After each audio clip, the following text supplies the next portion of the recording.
নমস্কার বন্ধুরা, ড্রিম হবি কলকাতা চ্যানেলে সবাইকে স্বাগত। ID Indian ink cross madam কুড়ি।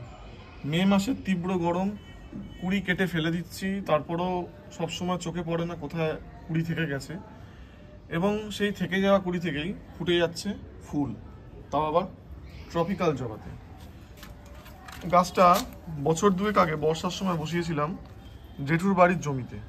শুধু গাছটা দেখুন কত সুন্দর শেপ নিয়েছে, তাও কুকুর বিড়ালের অত্যাচারে একটা বড় ডাল ভেঙেছে এপ্রিল মাসেই। তো তারপরেও চেষ্টা করি ভালো গাছ করার এবং যেটুকু যা অভিজ্ঞতা হয় আপনাদের সামনে তুলে ধরার। তা কি সেই বিশেষ পরিচর্যা যেই কুড়ি আমি আমার নিজের অলক্ষ্যে থেকে যাচ্ছে, সেগুলো সেই টপিক্যাল জবা কুড়িগুলো ফুটছে। পরিচর্যা বলতে বন্ধুরা কিছুই না। পরিচর্যা বলতে গেলে এই তীব্র গরমে মাসে দুবার ওয়েস্ট ডিকম্পোজার ওয়াটার অতি অবশ্যই, সে টবের গাছে হোক বা আপনার জমির কাছে। মাসে একবার অন্তত হিউমিক অ্যাসিড যদি দিতে পারেন খুব ভালো হয়। এছাড়া আপনাকে মাসে একবার সুপার সোনাটা এবং একবার কাকা, মিনিমাম একবার সুপার সোনাটা একবার কাকা। দেখুন গাছটা মৃতপ্রায় ছিল, কারণ গত বছর ঠিক এই সময় শিকড় খুঁচিয়ে দিয়েছিল এই কুকুর বিড়াল যে থাকে তারা। তারপর থেকে রুট ট্রিটমেন্ট করে করে করে করে করে করে গাছটাকে আস্তে আস্তে মোটামুটি এই জায়গায় নিয়ে এসেছি।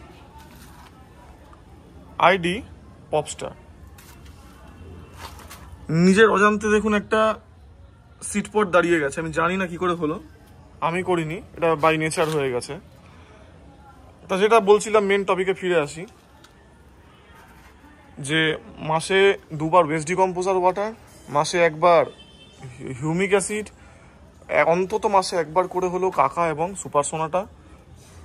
আর বর্ষাকাল হলে মাসে 3 দিন 10 দিনের গ্যাপ দিয়ে 2 রকম ফাঙ্গিসাইড, ভালো ফাঙ্গিসাইড স্প্রে করবেন। আমি এত দিন পর্যন্ত রিডোমিল গোল্ড এবং সাফ অল্টারনেটিভলি স্প্রে করেছি। এবার ইচ্ছা আছে অ্যামিস্টার টপ কিনবো, একটু এক্সপেন্সিভ কিন্তু দুর্দান্ত কাজ দেয়। আপনার যদি ফিনান্সিয়াল কন্ডিশন সাপোর্ট করে তাহলে আপনারা অবশ্যই একটা অ্যামিস্টার টপ কিনে আপনাদের বাগানে রেখে দেবেন। মোটামুটি এইটুকু পরিচর্যা করলেই কিন্তু আপনাদের ম্যাচিওর গাছে এই তীব্র গরমেও ট্রপিক্যাল জবা খুব ভালো মতো ফুটবে।